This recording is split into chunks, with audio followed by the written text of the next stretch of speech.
എനിക്ക് ഓൾറെഡി അറിയാം, ഒരുപാട് പേര് ഇത് കണ്ടതാണ്, ഒരുപാട് റിവ്യൂസ് പുറത്തുണ്ട്. പക്ഷെ എന്നാലും പറയണ്ടെന്ന് വെച്ചിട്ട് അറിയാതെ പറഞ്ഞു പോവുകയാണ്. കഴിഞ്ഞ ദിവസം കണ്ടോ, ആ ദിവസം തന്നെ ഞാനൊരു പോൾ ഇട്ടിരുന്നു ഇൻസ്റ്റാഗ്രാമിൽ. അപ്പോൾ അതിലേകദേശം ഒരു 50% ആളുകൾ കണ്ടുവെന്നും 50% ആളുകൾ കണ്ടിട്ടില്ല എന്നുമാണ് അതിൽ പറഞ്ഞത്. ഇത് കണ്ടിട്ടില്ല എന്ന് പറയുന്നവരോട് എനിക്ക് പറയാനുള്ളത് നന്നായി പോയി എന്നാണ്. കാരണം ഇത് OTT-യിൽ ഇറങ്ങി കാണേണ്ട ഒരു സിനിമയല്ല. ഞാൻ 100% ഉറപ്പിച്ച് പറയുന്നു, OTT-യിൽ ഇറങ്ങിക്കഴിഞ്ഞാൽ നിങ്ങൾ ഇതിനെ വലിച്ചൊട്ടിക്കും. ഇതത്രയും തിയേറ്റർ എക്സ്പീരിയൻസ് ഡിമാൻഡ് ചെയ്യുന്ന ഒരു സിനിമയാണ്. ഇനി രണ്ടാമത്തെ കരച്ചിൽ വേറെ രീതിയിലായിരിക്കും.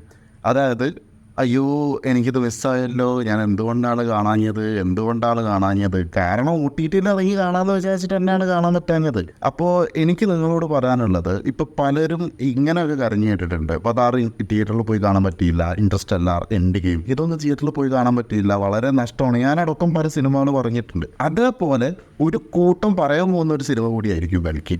നിങ്ങൾക്ക് ഒരു എൻഡ് ഗെയിമോ അല്ലെങ്കിൽ ഒരു ഇൻസെപ്ഷനോ അല്ലെങ്കിൽ ഒരു ഇൻട്രസ്റ്റെല്ലാറോ ഇതൊക്കെ കാണുന്ന അത്തരത്തിലുള്ളൊരു സാറ്റിസ്ഫാക്ഷനാണ് കഴിഞ്ഞ ദിവസം തിയേറ്ററിൽ പോയപ്പോൾ എനിക്ക് കിട്ടിയിട്ടുള്ളത്. ഞാൻ VFX, ഇതിൻ്റെ പോരായ്മകൾ, പ്ലാസ്റ്റിക് പോലെ തോക്ക്, ഇതൊക്കെ ഇതിൻ്റെ പ്രശ്നങ്ങളാണ്. പക്ഷേ എന്നാലും ഫസ്റ്റ് ഹാഫ് ഒട്ടും വർക്കായിട്ടില്ല എനിക്ക്. സെക്കൻഡ് ഹാഫിന് വേണ്ടി മാത്രമാണെങ്കിൽ പോയിട്ട് നിങ്ങൾക്ക് സിനിമ കാണാം. എന്നിട്ടും ഞാൻ 5-ൽ 4.5 ആണ് ലെറ്റർ ബോക്സിൽ കൊടുത്തത്. അതെൻ്റെ ഒരു പേഴ്സണലാണ്. അത് നോക്കി നിങ്ങൾ കാണണ്ട. നിങ്ങളുടെ തിയറിയിൽ, നിങ്ങളുടെ എക്സ്പെക്റ്റേഷനിൽ, നിങ്ങളുടെ അഭിപ്രായത്തിൽ നിങ്ങൾക്ക് താല്പര്യം ഉണ്ടെങ്കിൽ മാത്രം കണ്ടാൽ മതി.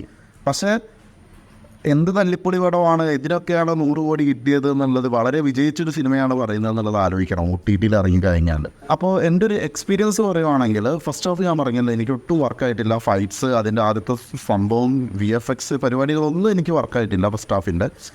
പിന്നെ ഞാൻ 2D-യിലാണ് ചിത്രം കണ്ടത്. എനിക്ക് 3D ആയിട്ട് അവൈലബിൾ ആയിട്ട് ആ സമയത്ത് കാണാനുള്ള തിയേറ്റേഴ്സ് ഇല്ലായിരുന്നു.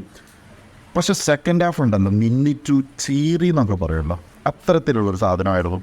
പിന്നെ ഇതിൻ്റെ ഹൈലൈറ്റ് എന്ന് പറയുന്നത്, നിങ്ങൾക്ക് ഒരു അവഞ്ചേഴ്സ് എൻഡ് ഗെയിം പോലെയൊക്കെ ഉള്ള ഒരു യുദ്ധം അല്ലെങ്കിൽ അങ്ങനത്തെ ഒരു സെറ്റപ്പൊക്കെ നമുക്ക് എപ്പോഴാണ് നമ്മുടെ ഇന്ത്യൻ ഫിലിമിൽ കാണാൻ പറ്റുക എന്നുള്ളൊരു ചോദ്യത്തിന് വലിയൊരു ഉദാഹരണമാണ് കൽക്കി.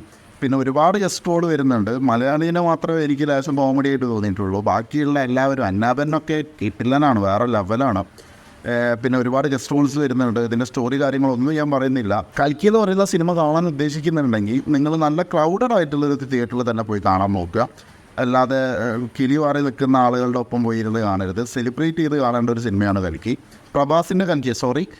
അമിതാഭ് ബച്ചൻ്റെ കൽക്കിയെ കുറിച്ചിട്ട് എന്താണ് നിങ്ങളുടെ അഭിപ്രായം?